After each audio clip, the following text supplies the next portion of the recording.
Assalamualaikum teman-teman semua. Dalam video kali ini, kita akan membahas tentang koloid.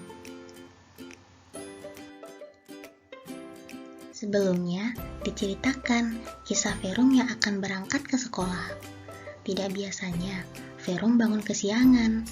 Namun hari ini, dia melihat sinar matahari masuk melalui celah jendela kamarnya. Terlihat debu-debu yang berterbangan pada daerah yang terang, sedangkan pada daerah yang gelap, debunya tidak terlihat. Kemudian ia menyadari bahwa matahari telah meninggi, dan dia kesiangan untuk berangkat ke sekolah. Kemudian, Verum bersiap-siap untuk pergi ke sekolah dengan terburu-buru. Namun, tidak lupa, ia sarapan terlebih dahulu. Verum memakan gorengan yang hangat dan nasi putih. Selesai sarapan, Verum tidak lupa mencuci tangannya yang berminyak dengan air, tetapi ia merasa tangannya masih lengket. Akhirnya ibunya menyarankan untuk mencuci tangannya dengan sabun, dan ia merasakan tangannya bersih tanpa ada lengket karena minyak.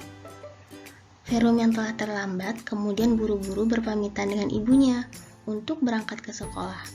Tak lupa, ia menghabiskan segala susu yang ada di atas meja. Karena terburu-buru, ia tidak sengaja menumpahkan sisa susu dalam gelas dan juga menumpahkan cuka milik ibunya.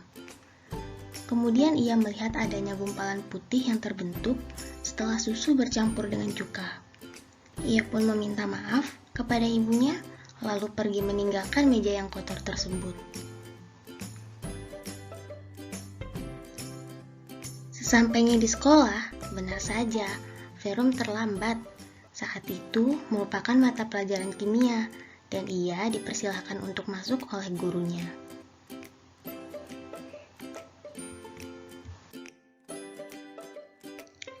Sesampainya di kelas, Verum terheran dan memikirkan sejenak kejadian yang ia alami pagi ini. Ibu guru yang melihat Verum melamun akhirnya bertanya kepadanya. Lalu ia pun menceritakan kisahnya pagi ini. Ibu Yesus kemudian menjawab bahwa apa yang Verum alami merupakan beberapa contoh dari penerapan materi sifat-sifat koloid. Verum dan teman-temannya pun kebingungan. Maukah kalian membantu Verum dan teman-temannya untuk menjelaskan kejadian yang dialami Verum berdasarkan materi sifat-sifat koloid?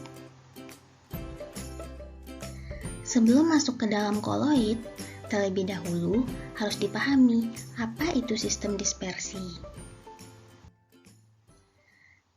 Sistem dispersi merupakan larutan atau campuran dua zat berbeda atau sama dengan wujudnya.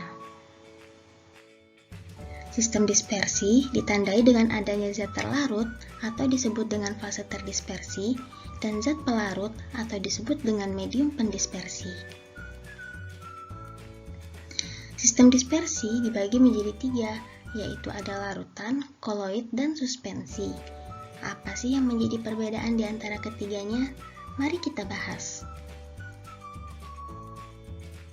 Di sini terdapat contoh, yaitu ada gula, susu, dan pasir yang dicampurkan dengan air, yang dimana gula, susu, dan pasir sebagai zat terlarut dan air sebagai zat pelarut.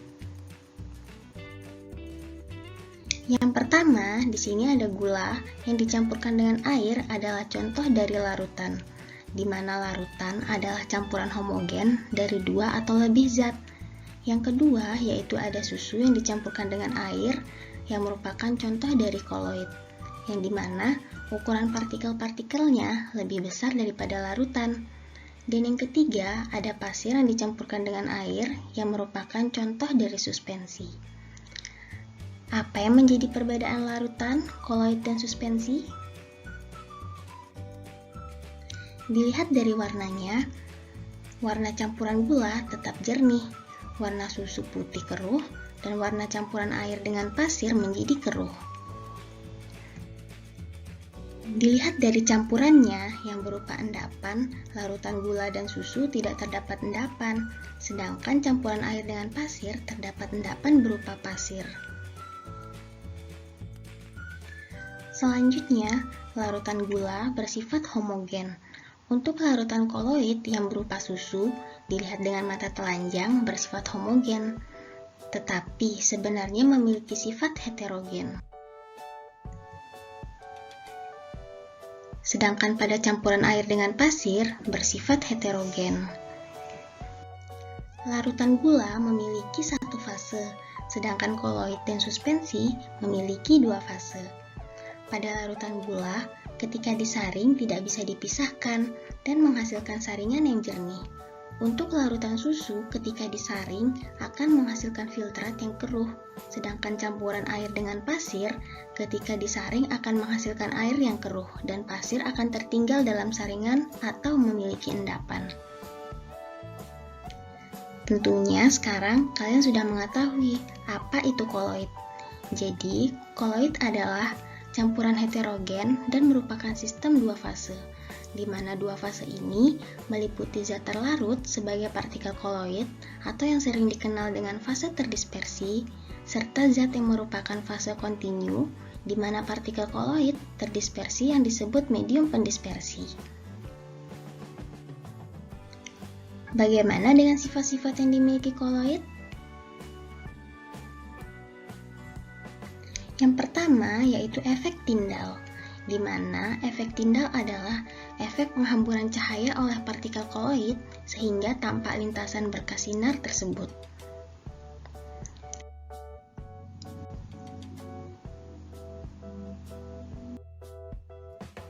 Ketika dilakukan percobaan pada larutan dan koloid, larutan tidak memiliki gejala efek Tyndall, tampak terlihat cahaya diteruskan dengan jelas tanpa berkas cahaya pada larutan. Karena bersifat homogen, maka berkas cahaya tidak terlihat sama sekali ketika cahaya ditembuskan ke larutan. Sedangkan ketika cahaya ditembuskan menuju koloid, maka berkas cahaya akan terlihat.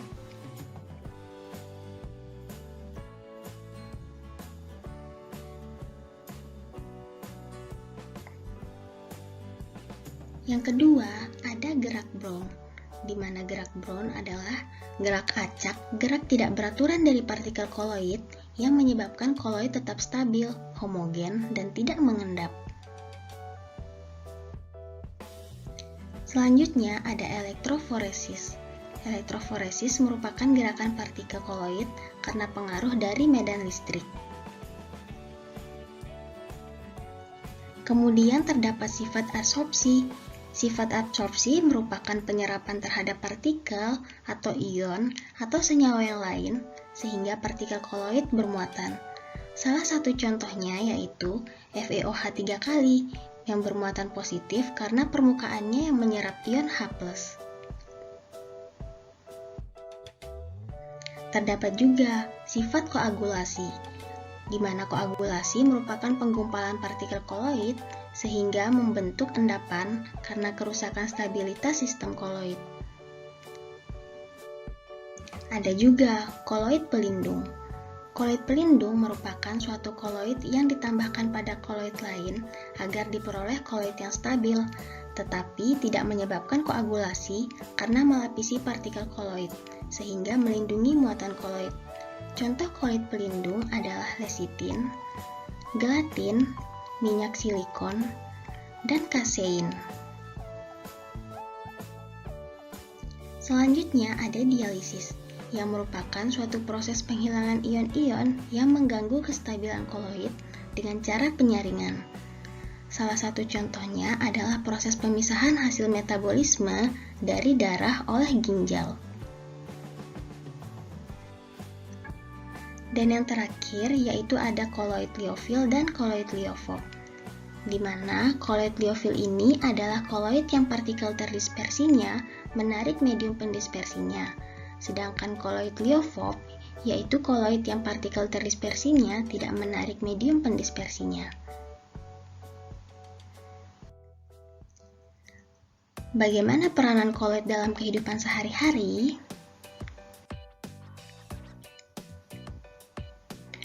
Contoh koloid yang digunakan di bidang industri adalah getah karet. Getah karet merupakan koloid tipe Sol, yaitu dispersi koloid fase padat dalam cairan. Partikel karet alam terdispersi sebagai partikel koloid dalam sol getah karet. Karet diperoleh dengan cara mengkoagulasikan getah karet dengan asam formiat. Dengan demikian, karet akan menggumpal dan terpisah dari medium pendispersinya. Gumpalan karet selanjutnya digiling dan dicuci, kemudian diproses lebih lanjut menjadi lembaran yang disebut dengan set. Namun, jika getah karet dimaksudkan untuk membuat balon atau karet busa, maka getah karet akan dibiarkan dalam wujud cair dan tidak digumpalkan. Getah karet ini dikenal dengan latek.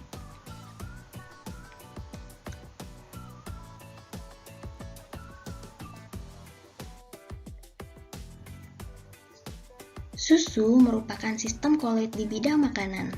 Susu termasuk emulsi lemak di dalam air. Emulsi biasanya distabilkan oleh emulgator, contohnya kasein di dalam susu. Kasein berfungsi menstabilkan dispersi lemak dalam air. Lemak tidak dapat terdispersi saat susu menjadi basi. Ini disebabkan oleh adanya bakteri yang merusak kasein dalam susu. Akibatnya, lemak akan menggumpal dan terpisah dari medium pendispersinya, yaitu air.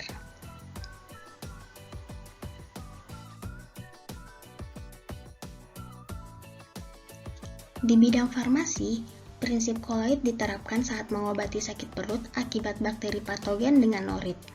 Sakit perut dapat terjadi jika terdapat gas yang terjebak dalam pencernaan. Sakit perut juga dapat disebabkan oleh bakteri dalam perut yang menghasilkan zat racun. Norit yang terbuat dari karbon aktif akan membentuk sistem koloid di dalam pencernaan. Koloid yang terbentuk akan mengabsorpsi gas atau zat racun sehingga konsentrasinya berkurang.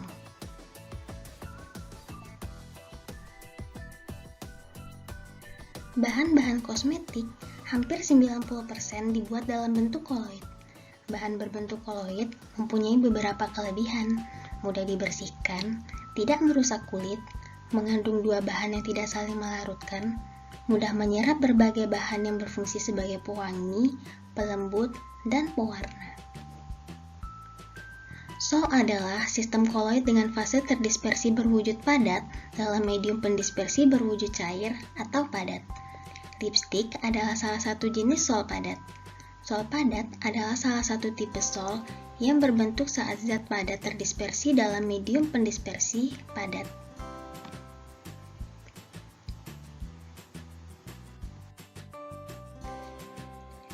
Bagaimana dengan pembuatan koloid? Pembuatan koloid dapat dilakukan dengan dua cara, yaitu yang pertama dengan cara dispersi dan yang kedua dengan cara kondensasi. Dengan cara dispersi yaitu menghaluskan partikel suspensi, kemudian didispersikan ke dalam suatu medium pendispersi. Dan dengan cara kondensasi yaitu dapat dilakukan dengan menggabungkan molekul atau ion dari larutan. Yang pertama yaitu cara dispersi. Cara dispersi ini dilakukan dengan cara mengubah partikel kasar menjadi partikel koloid.